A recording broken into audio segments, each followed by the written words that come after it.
বিসমিল্লাহির রহমানির রহিম। প্রিয় শিক্ষার্থীবৃন্দ, তোমাদেরকে শুভেচ্ছা অভিনন্দন জানিয়ে আজকের অনলাইন ক্লাস শুরু করছি।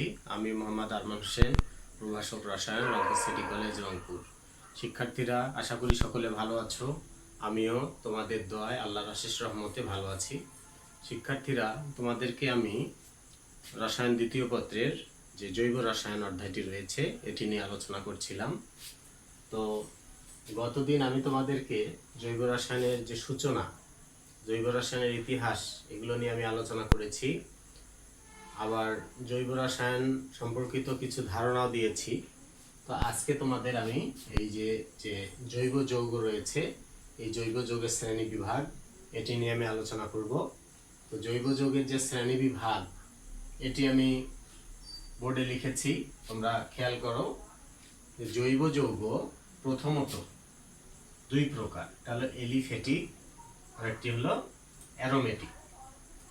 তো এলিফ্যাটিক এটি আবার দুই প্রকার, এটি হলো মুক্ত শিকল এলিফ্যাটিক জৈব যৌগ, বদ্ধ শিকল এলিফ্যাটিক জৈব যৌগ। মুক্ত শিকল এটি আবার দুই ভাগে বিভক্ত, সম্পৃক্ত এবং অসম্পৃক্ত। সম্পৃক্ত জৈব যৌগ এগুলোকে বলা হয় অ্যালকেন, অসম্পৃক্ত জৈব যৌগ এগুলোকে বলা হয় অ্যালকিন ও অ্যালকাইন। আবার বদ্ধ শিকল যে জৈব যৌগ রয়েছে এটিও দুই প্রকার, একটা হলো সুষম চাক্রিক বদ্ধ শিকল জৈব যৌগ, বিষম চাক্রিক বদ্ধ শিকল জৈব যৌগ। এইদিকে অ্যারোমেটিক যে জৈব যৌগ রয়েছে এটিও দুই প্রকার, তাহলে সুষম চাক্রিক অ্যারোমেটিক জৈব যৌগ, বিষম চাক্রিক অ্যারোমেটিক জৈব যৌগ। এটি হলো জৈব যৌগের শ্রেণী বিভাগ মোটামুটি। এটা ছাড়াও জৈব যৌগের শ্রেণী বিভাগে আরো কিছু সংযোজন হতে পারে। তাহলে শিক্ষার্থীরা, প্রথমেই আমাকে যেটি আলোচনা করতে হবে যে এলিফ্যাটিক। এলিফ্যাটিক এটি আসলে গ্রিক শব্দ অলিফার থেকে এসেছে। আমি এখানে একটু সাইড নোট গুলো করব। এলিফ্যাটিক এটা আসছে অলিফার, গ্রিক অলিফার, গ্রিক শব্দ। এটার অর্থ হলো চর্বি জাত, চর্বি জাত। তাহলে যে এলিফ্যাটিক জৈব যৌগগুলো রয়েছে, অর্থাৎ চর্বি থেকে যে যৌগগুলো আমরা পাই, তেল বা চর্বি থেকে যে যৌগগুলো আমরা পাই সেগুলোই হলো এলিফ্যাটিক। এখন এই এলিফ্যাটিক জৈব যৌগ এটি দুই প্রকার, হলো মুক্ত শিকল, বদ্ধ শিকল। তাহলে মুক্ত শিকলগুলোকে আমরা কিভাবে বলবো? তাহলে জৈব যৌগের গতদিন আমি যেটা বলেছি যে প্রধানত কার্বন সমন্বিত যৌগগুলোই জৈব যৌগ। কার্বনের সাথে হাইড্রোজেন, অক্সিজেন, নাইট্রোজেন, হ্যালোজেন ইত্যাদি যুক্ত থাকতে পারে। যেমন CH3 bond CH2 bond CH3। এই যৌগটি, এটিকে যদি আমি একটি চেইন বলি, এটি একটি শিকল বা একটা চেইন। এই চেইনটিতে তোমরা খেয়াল করো, এই চেইনের যে দুই প্রান্ত রয়েছে, এই দুই প্রান্ত মুক্ত, তাই এটিকে আমরা বলবো মুক্ত শিকল। তাহলে এটিও একটি মুক্ত শিকল জৈব যৌগ। আবার যদি আমি 4 কার্বন বিশিষ্ট লিখি, CH3 bond CH2 bond CH2 bond CH3, এটিতেও দেখো এই শিকলটিতে দুই প্রান্ত মুক্ত, তাই এগুলোকে আমি বলবো মুক্ত শিকল জৈব যৌগ। তাহলে মুক্ত শিকল জৈব যৌগ এটি এলিফ্যাটিক জৈব যৌগের অন্তর্ভুক্ত, অর্থাৎ এগুলো তেল বা চর্বি জাত। তেল বলতে বা চর্বি বলতে আমরা যে শুধু প্রাণীজ চর্বি পাই তা না, উদ্ভিদ এবং প্রাণীজ উভয় প্রকার চর্বি বা তেল এর অন্তর্ভুক্ত এই মুক্ত শিকল জৈব যৌগ এটি। এখন এর সাথে যে বদ্ধ শিকল রয়েছে, আমি বদ্ধ শিকল নিয়ে আলোচনা যদি করি, তাহলে 3 কার্বন বিশিষ্ট যে এলিফ্যাটিক বদ্ধ শিকল জৈব যৌগ, এটিকে আমি লিখতে পারি এভাবে CH2 bond CH2 bond CH2। শিক্ষার্থীরা এখানে খেয়াল করো, এই যে 3 কার্বন বিশিষ্ট মুক্ত শিকল জৈব যৌগ, এটি হলো 3 কার্বন বিশিষ্ট বদ্ধ শিকল জৈব যৌগ। আবার 4 কার্বন নিয়ে যদি আমরা আলোচনা করি, CH2 bond CH2 bond CH2 bond CH2, এটি খেয়াল করো, এটি 4 কার্বন বিশিষ্ট একটি বদ্ধশিকল জৈব যৌগ। তাহলে এলিফ্যাটিক বদ্ধশিকল জৈব যৌগ নিচের যে দুটি আমি উদাহরণ লিখেছি, এগুলো যদি তোমরা নাম লিখতে চাও, এটি হলো চাক্রিক প্রোপেন, এটি হলো চাক্রিক বিউটেন। ইংরেজিতেও এগুলো লেখা যেতে পারে সাইক্লিক প্রোপেন, এটা হলো সাইক্লিক বিউটেন। তো এখানে সাইক্লিক এবং চাক্রিক, একটা হলো ইংরেজি শব্দ আর একটি বাংলা শব্দ।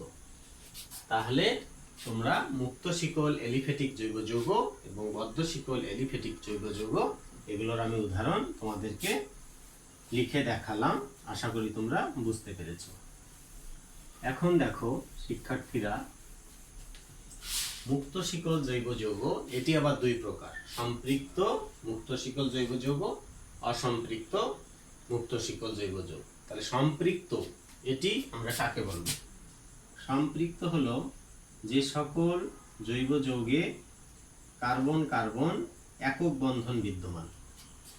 তাহলে জৈব যৌগে প্রধান উপাদান কার্বন, এর যোজনী 4, এই 4টা যোজনী যদি একক বন্ধনে যুক্ত থাকে তাহলে আমরা সেগুলোকে বলবো সম্পৃক্ত। তাহলে এটা CH4 বা মিথেন, এখানে দেখতে পাচ্ছ কার্বনের একক বন্ধন বিদ্যমান। আবার যদি আরেকটি উদাহরণ আমি দিই, ইথেন, এক্ষেত্রেও দেখতে পাচ্ছি যে সবগুলোতে কার্বন কার্বন একক বন্ধন বিদ্যমান, এখানে কোনো দ্বিবন্ধন বা ত্রিবন্ধন উপস্থিত নেই, তাই এগুলো সম্পৃক্ত হাইড্রোকার্বন। আবার যে সকল জৈব যৌগে কার্বন কার্বন একক বন্ধন বিদ্যমান তারা হলো অ্যালকেন, তাহলে এগুলো সম্পৃক্ত এবং এগুলোর নাম হলো অ্যালকেন। তো অ্যালকেনের আবার সমগোত্রীয় শ্রেণী রয়েছে, আমরা এগুলো একটু পরে আলোচনা করব সমগোত্রীয় শ্রেণী নিয়ে। তাহলে 1 কার্বন বিশিষ্ট অ্যালকেন, এটির নাম মিথেন। 2 কার্বন বিশিষ্ট অ্যালকেন, এটির নাম হলো ইথেন।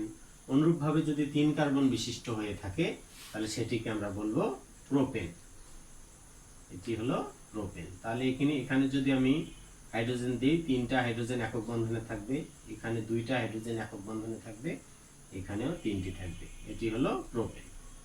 আমরা আসলে বারবার এভাবে বন্ধন উল্লেখ করে লিখব না, আমরা এভাবে লিখব, কারণ প্রথম দিকে তোমাদেরকে বোঝানোর জন্য আমরা এগুলো লিখছি।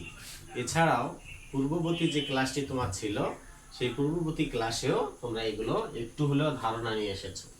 আমি এই ক্লাসে তোমাদেরকে এগুলো সম্পর্কে আরেকটু ধারণা দেওয়ার চেষ্টা করছি। তাহলে সম্পৃক্ত হাইড্রোকার্বন আশা করি তোমরা বুঝতে পেরেছো। এখন আমি আলোচনা করব অসম্পৃক্ত হাইড্রোকার্বন।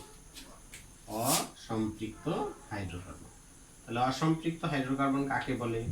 যে সকল জৈব যৌগে কার্বন কার্বন দ্বিবন্ধন বিদ্যমান, তাদেরকে দ্বিবন্ধন অথবা ত্রিবন্ধন বিদ্যমান, তাদেরকে অসম্পৃক্ত হাইড্রোকার্বন বলা হয়ে থাকে।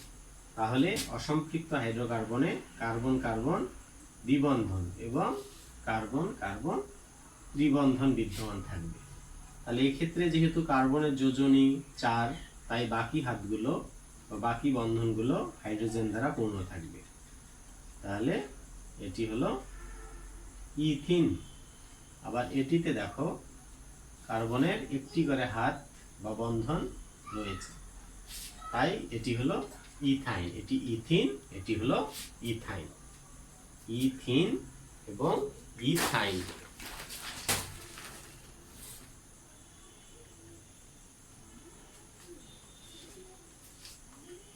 তাহলে শিক্ষার্থীরা, এটিকে আমরা বলবো ইথিন আর এটি হলো ইথাইন।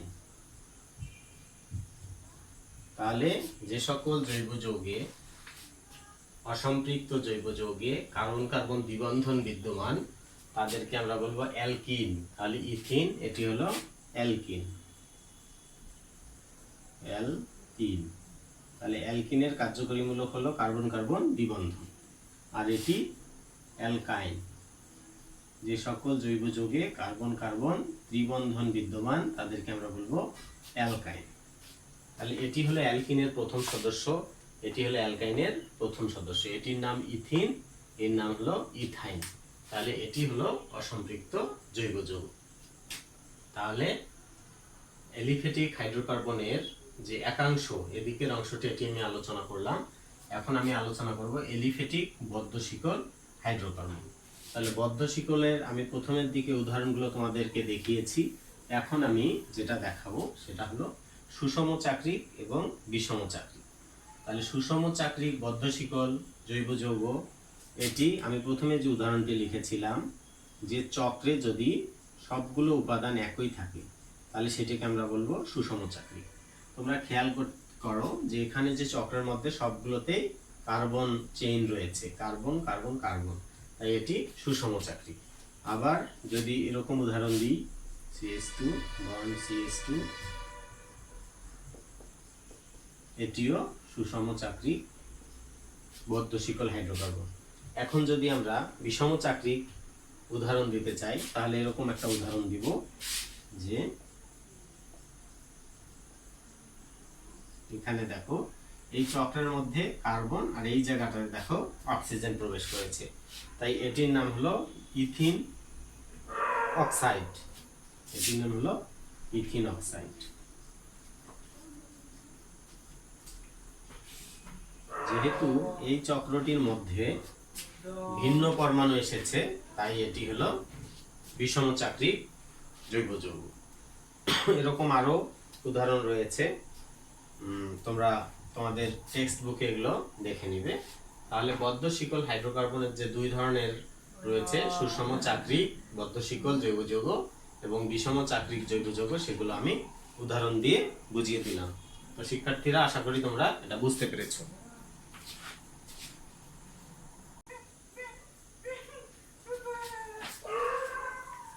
শিক্ষার্থীরা, আমি এখন অ্যারোমেটিক এটি নিয়ে আলোচনা করব।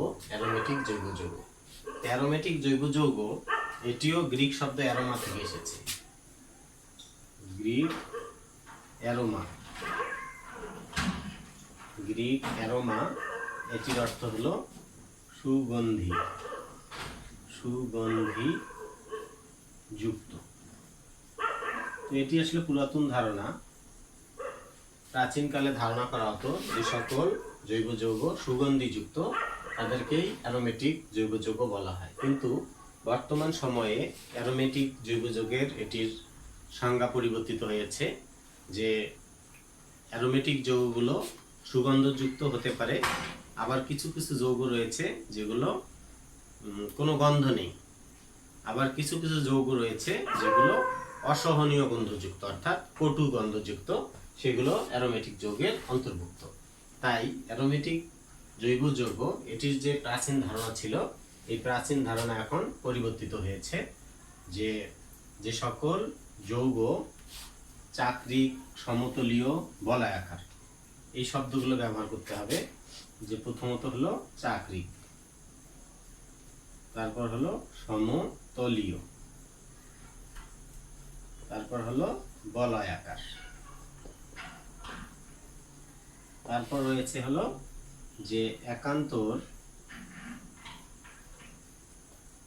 কার্বন কার্বন, একক ও দ্বিবন্ধন যুক্ত,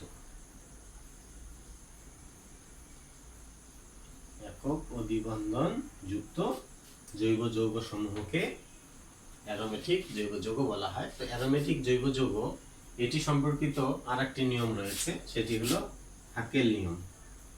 এগুলো শর্টকাট প্রশ্নে আসে। হাকেল নিয়ম, বিজ্ঞানী হাকেল অ্যারোমেটিক যৌগের একটি সংজ্ঞা দেন, সেটি হলো যে সকল চাকরিক, সমতলীয়, বলয়াকার জৈব যৌগে কার্বন কার্বন একান্তর, একক ও দ্বিবন্ধন যুক্ত এবং 4n+2 সংখ্যক সঞ্চরণশীল পাই ইলেকট্রন, সঞ্চারণশীল পাই ইলেকট্রন বিদ্যমান, তাদেরকে হাকেল নিয়ম অনুযায়ী অ্যারোমেটিক জৈব যৌগ বলা হয়। তো এটি হলো অ্যারোমেটিক জৈব যৌগের সংজ্ঞা। এখন এই অ্যারোমেটিক যৌগ দুই ধরনের, হলো সুষম চাকরিক আর একটা হলো বিষম চাকরিক। তাহলে সুষম চাকরিক অ্যারোমেটিক জৈব যৌগ এর উৎকৃষ্ট উদাহরণ, অর্থাৎ প্রাচীনকাল থেকেই বেনজিনকে অ্যারোমেটিক যৌগ হিসেবেই বিবেচিত হয়, কারণ বেনজিন এটির অ্যারোমেটিক যৌগের যে যে বৈশিষ্ট্যগুলো রয়েছে সবগুলি অ্যারোমেটিকের বেনজিনের মধ্যে পাওয়া যায়। বেনজিনের চাকরিক গঠন এরকম যে এখানে দ্বিবন্ধন, এখানে দ্বিবন্ধন, এখানে দ্বিবন্ধন, এটি হলো বেনজিন।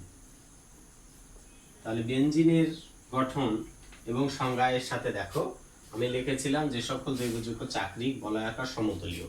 তাহলে এই বেনজিনের মধ্যে তিনটা কথাই পাওয়া যায়, চাকরিক, বলয়াকার, সমতলীয় এবং একান্তর, অর্থাৎ একটি অন্তর একটি, এটিকে আমরা বলবো একান্তর।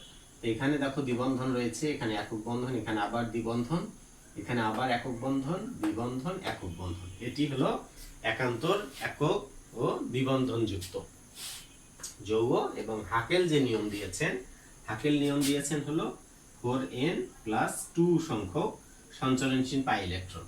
এই যে ইলেকট্রনগুলো রয়েছে, পাই বন্ধনগুলো রয়েছে, এগুলো পাই বন্ধন। তাহলে বেনজিনের মধ্যে দেখো যদি n = 1 হয় তাহলে 4n+2 = 6। তাহলে যে সকল যৌগেই 4n+2 সংখ্যক সঞ্চরণশীল পাই ইলেকট্রন রয়েছে তারাই হলো অ্যারোমেটিক জৈব যৌগ। যেহেতু বেনজিনের সঞ্চরণশীল 6টি পাই ইলেকট্রন রয়েছে যা একটি হাকেল সংখ্যা, তাই বেনজিন একটি অ্যারোমেটিক যৌগ। এরকম পরীক্ষার প্রশ্ন এসে থাকে যে বেনজিন একটি অ্যারোমেটিক যৌগ, এটি হাকেল নিয়ম অনুযায়ী দেখাও, তখন তোমাদেরকে উত্তরটি এভাবেই লিখতে হবে। আমি আরেকটি অ্যারোমেটিক যৌগ লিখব, এটি হলো ন্যাপথ্যালিন। এটার নাম হলো ন্যাপথ্যালিন। তাহলে এই যৌগটিও দেখো চাকরিক, বলয়াকার, সমতলীয়, একান্তর, কার্বন কার্বন একক ও দ্বিবন্ধন যুক্ত এবং 4n+2 সংখ্যক সঞ্চরণশীল পাই ইলেকট্রন বিদ্যমান। তাই ন্যাপথ্যালিন এটিও একটি অ্যারোমেটিক যৌগ। ন্যাপথ্যালিনের ক্ষেত্রে আমরা যদি n = 2 ধরি তাহলে এর মান হবে 10, অর্থাৎ এখানে সঞ্চরণশীল 10টি পাই ইলেকট্রন বিদ্যমান, অর্থাৎ এই যে এখানে 2টি, এখানে 2টি, এখানে 2টি, এখানে 2টি, এখানে 2টি, অর্থাৎ 10টি সঞ্চরণশীল পাই ইলেকট্রন এতে রয়েছে। তাই ন্যাপথ্যালিন এটিও একটি অ্যারোমেটিক জৈব যৌগ। আরো একটি অ্যারোমেটিক জৈব যৌগ রয়েছে, সেটি হলো অ্যানথ্রাসিন। অ্যানথ্রাসিনের সংকেত আমি লিখব, এগুলো মিশাই দিচ্ছি। এই বেনজিন চক্রের সাথে যদি আমি আরো একটি ন্যাপথ্যালিনের সঙ্গে এরকম দিই তাহলে সেটি দেখো এটির নাম হলো অ্যানথ্রাসিন।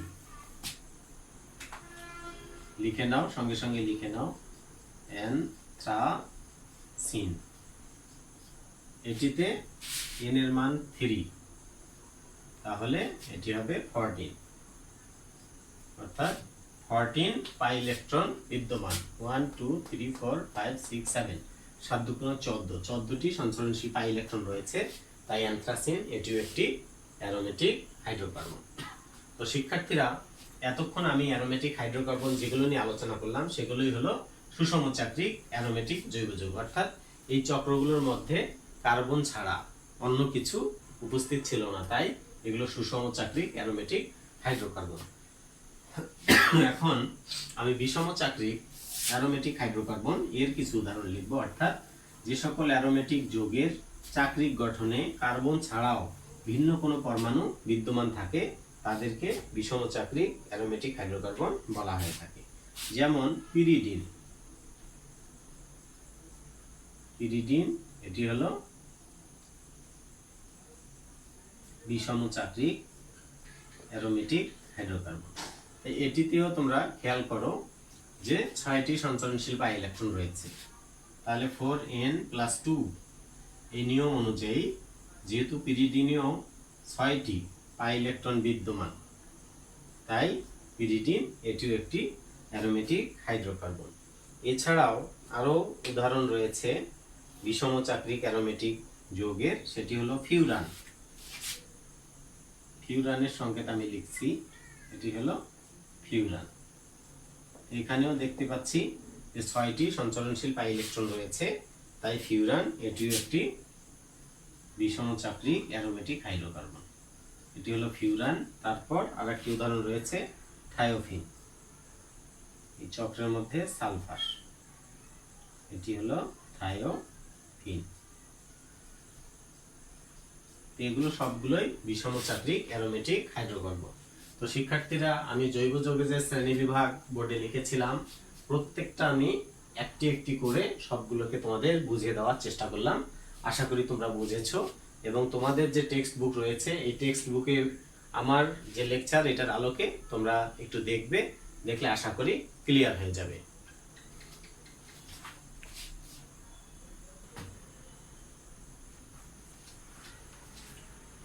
এখন আমি আলোচনা করব সমগোত্রীয় শ্রেণী। সমগোত্রীয় শ্রেণী, সমগোত্রীয় শ্রেণী, এটিকে ইংরেজিতে বলে হোমোলোগাস সিরিজ।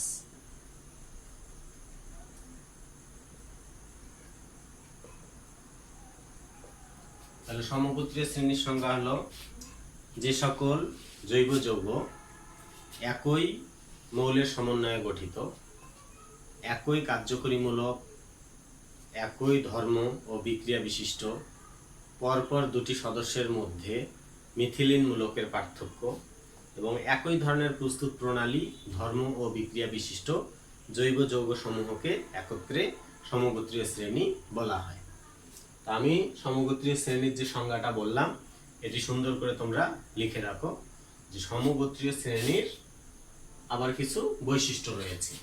সমগোত্রীয় শ্রেণীর বৈশিষ্ট্যের মধ্যে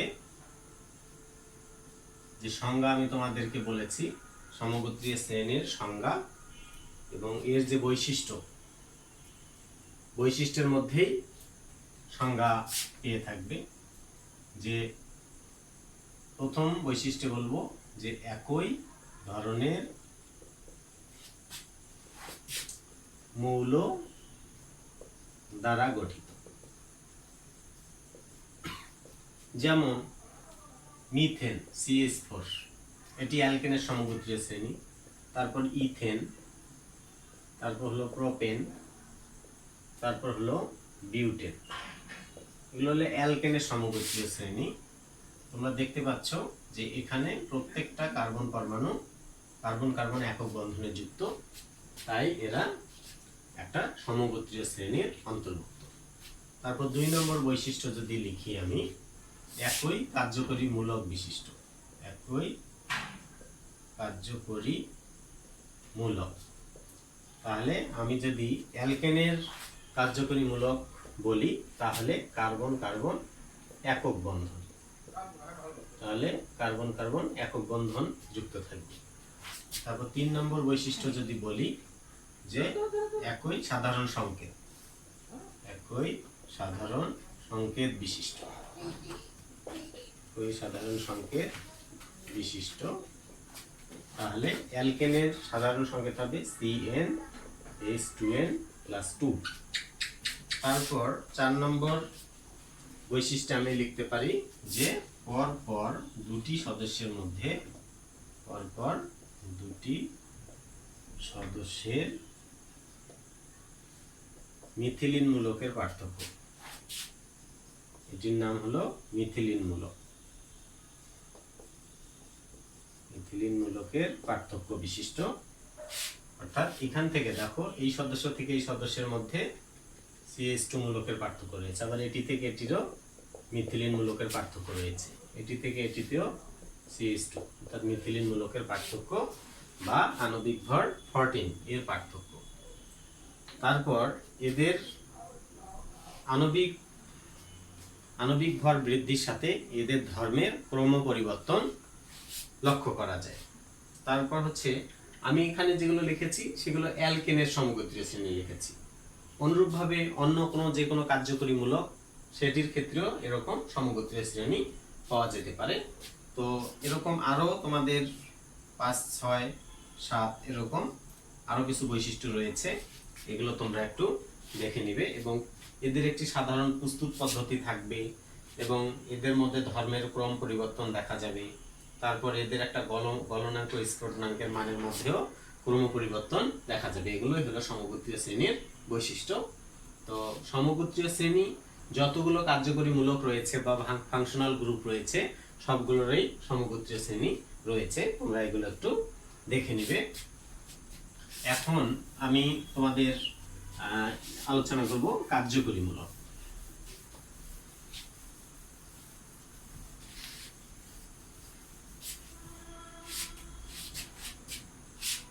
কার্যকরী মূলক এটিকে ইংলিশে বলা হয় functional group. Functional group functional group বা কার্যকরী মূলকের সংজ্ঞা হলো যে সকল পরমাণু বা মূলক কোনো জৈব যৌগে উপস্থিত থেকে কার্যত তার ধর্ম ও বিক্রিয়া নির্ধারণ করে। আমি লিখে দিচ্ছি, যে সকল পরমাণু বা মূলক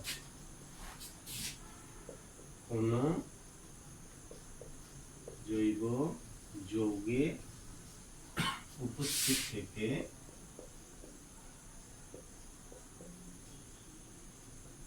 কার্যত ওই যৌগের ধর্ম ও বিক্রিয়া নির্ধারণ করে।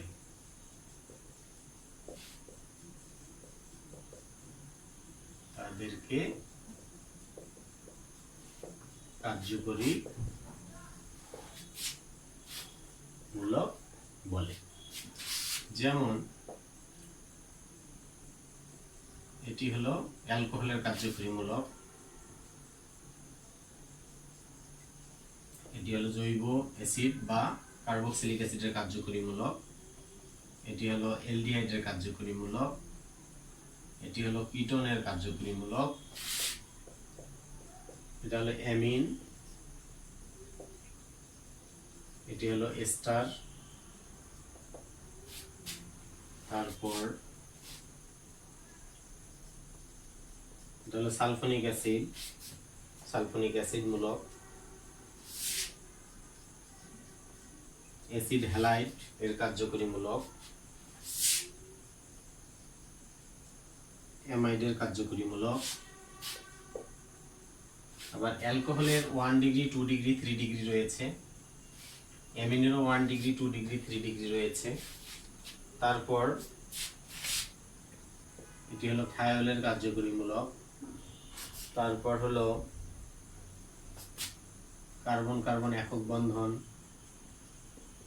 অ্যালকেন, কার্বন কার্বন দ্বিবন্ধন এটি হলো অ্যালকিন, কার্বন কার্বন ত্রিবন্ধন এটি হলো অ্যালকাইন এর কার্যকরী মূলক।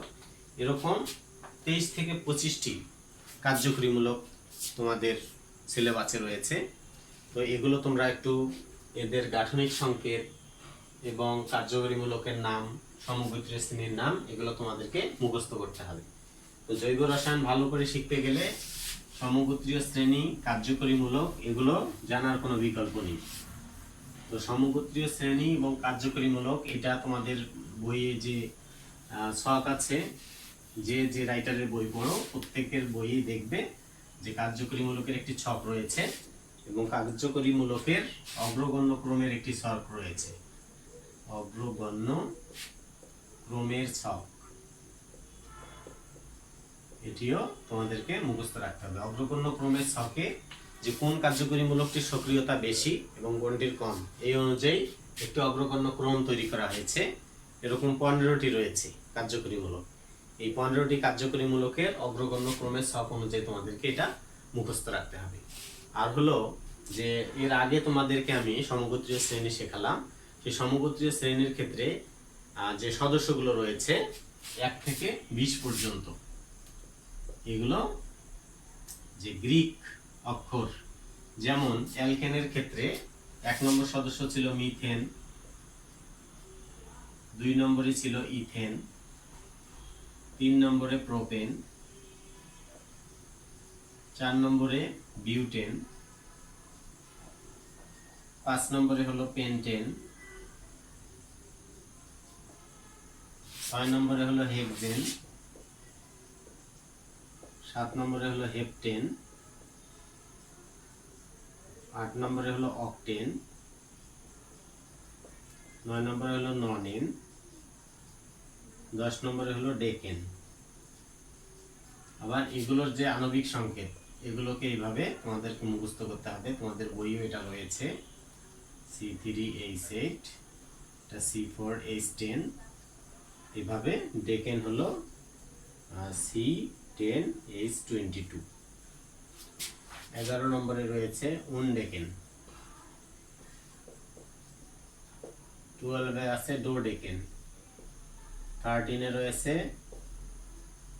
ট্রাইডেকেন, 14 হলো টেট্রাডেকেন, 15 হলো পেন্টাডেকেন।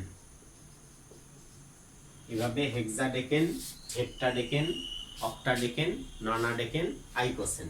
20 নম্বরে আছে আইকোসেন। তো গ্রিক এই যে অক্ষরগুলো 1 থেকে 20 পর্যন্ত তোমাদেরকে এইভাবে মুখস্থ করতে হবে। এটি যদি অ্যালকিনের ক্ষেত্রে বলি, যেহেতু অ্যালকিনের প্রথম সদস্য হলো কার্বন কার্বন দ্বিবন্ধন, সেক্ষেত্রে হবে ethene, propene, butene, pentene, hexene, heptene, এভাবে। যদি অ্যালকাইন হয় সেক্ষেত্রে হবে ইথাইন, প্রোপাইন।